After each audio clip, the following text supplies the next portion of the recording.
bertumbuh dan berbuah lebat di dalam Tuhan? Wah, semuanya mau bertumbuh dan berbuah lebat di dalam Tuhan.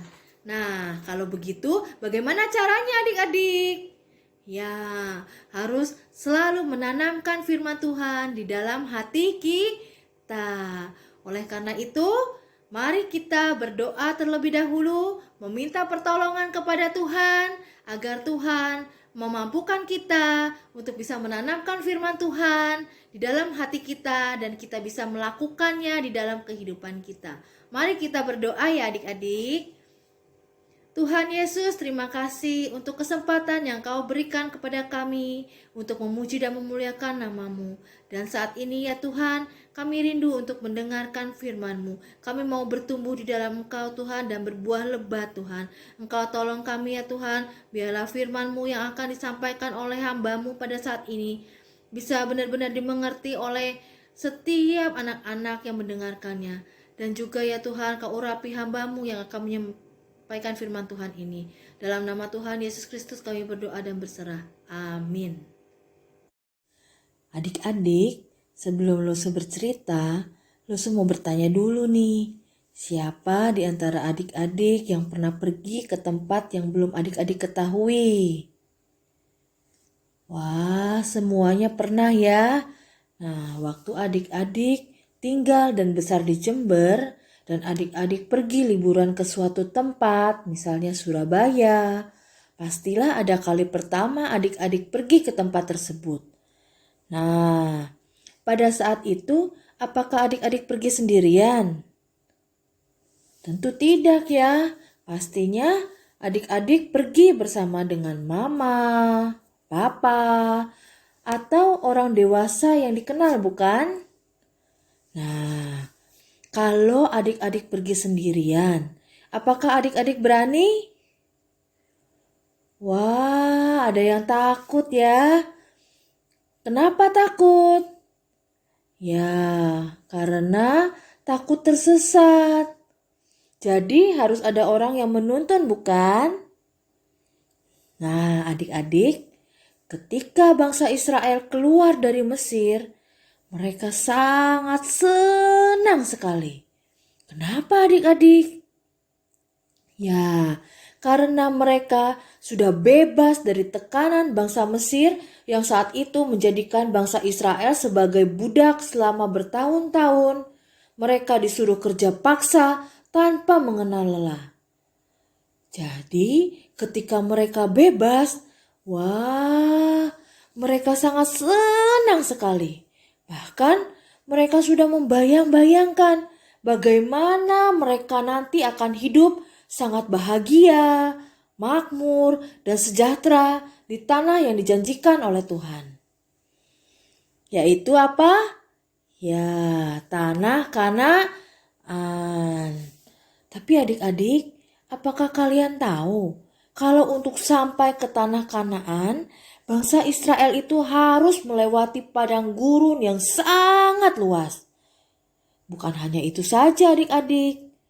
Daerah itu tentunya juga sangat rawan dari serangan para penyamun dan perampok. Nah, adik-adik, di padang gurun itu juga tidak ada loh petunjuk jalan. Seperti ketika kalian pergi keluar kota, di situ ada petunjuk jalan. Sehingga kalian tidak tersesat. Tapi kalau di padang gurun itu tidak ada petunjuk jalan.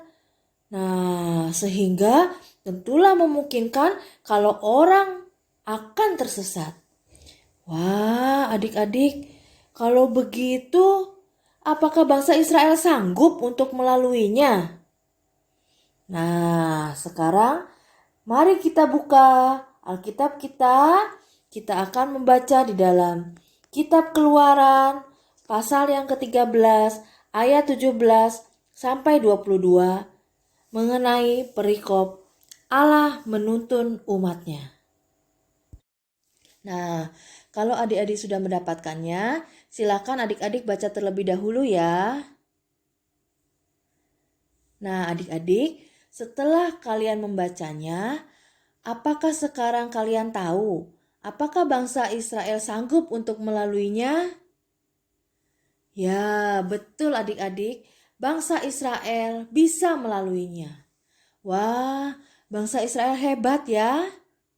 Eits, jangan salah dulu ya adik-adik.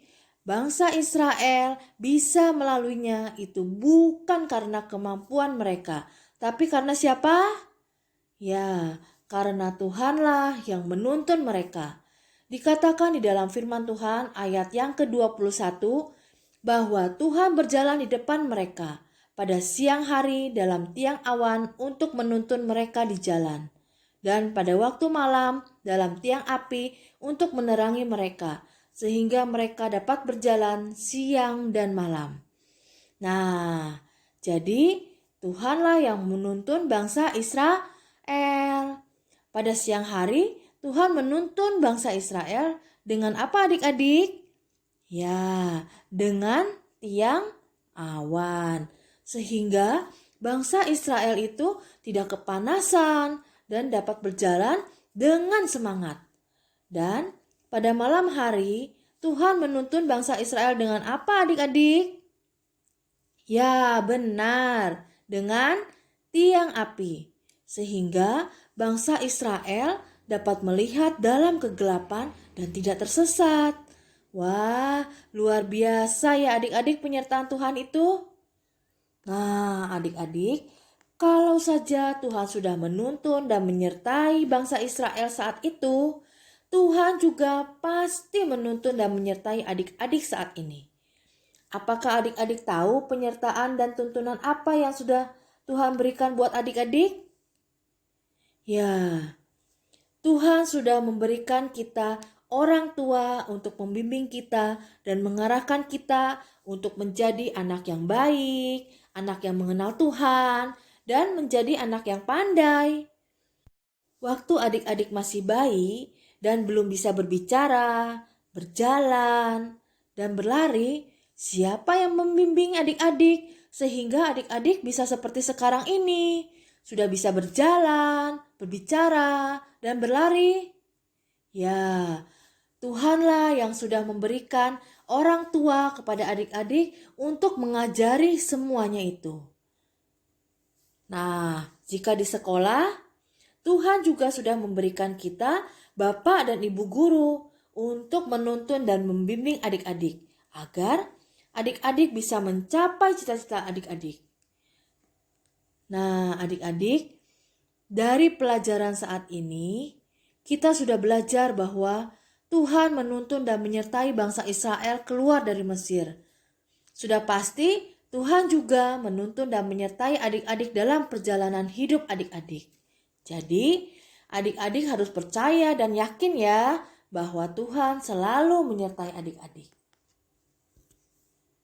Sekarang, untuk ayat hafalan minggu depan, kelas balita diambil dalam kitab Mazmur 13 ayat yang ke-6. Tetapi aku, kepada kasih setiamu aku percaya. Untuk kelas kecil diambil dalam kitab Mazmur 23 ayat 3b. Ia menuntun aku di jalan yang benar oleh karena namanya. Dan untuk ayat hafalan kelas besar diambil dalam kitab Keluaran 14 ayat yang ke-13. Janganlah takut, berdirilah tetap dan lihatlah keselamatan dari Tuhan yang akan diberikannya hari ini kepadamu. Sekarang untuk aktivitas kita minggu ini, untuk adik-adik kelas balita, kalian akan menghitung berapa jumlah tentara Mesir yang terdapat pada gambar. Ayo, ada berapa ya? Nanti kalau sudah selesai menghitungnya, kirim jawabannya ke Lose Mulyani ya. Nah, untuk adik-adik kelas kecil, kalian akan menghubungkan titik-titik yang terdapat pada gambar. Nah, kira-kira itu gambar apa ya? Kalau sudah selesai, kalian bisa kirimkan ke Lose Cusyang ya. Dan untuk adik-adik kelas besar, kalian akan mencocokkan gambar. Jadi, kira-kira pada gambar A itu nomor berapa ya? Nah, gambar B nomor berapa? Nanti jawabannya seperti ini ya. A5. Nah, B7. Kalau sudah selesai, kalian kirimkan jawaban kalian ke Lause Yosafat. Nah, sekarang kita akan menutup ibadah kita pada hari ini. Mari kita berdoa bersama-sama. Lipat tangannya, tutup matanya. Tuhan Yesus, terima kasih karena Engkau sungguh baik. Kami sudah mengikuti ibadah ini dari awal, pertengahan, hingga akhirnya. Tuhan, Kau tolong biarlah firman-Mu yang sudah kami dengar bisa kami tanamkan di dalam hati kami. Tuhan Yesus, terima kasih juga karena Engkau senantiasa menyertai, membimbing, menuntun kami, dan Engkau juga sudah memberikan kami orang tua yang hebat dan guru-guru yang hebat di dalam mendidik kami. Terima kasih ya Tuhan. Dan jikalau sebentar lagi kami akan mengakhiri ibadah ini Tuhan, kami yakin Tuhan bahwa Engkau juga senantiasa menyertai kami di dalam segala aktivitas kami pada hari ini dan sepanjang minggu ke depan. Terima kasih ya Tuhan. Di dalam nama Tuhan Yesus Kristus kami berdoa dan berserah. Amin. Nah, sampai jumpa adik-adik. Tuhan memberkati.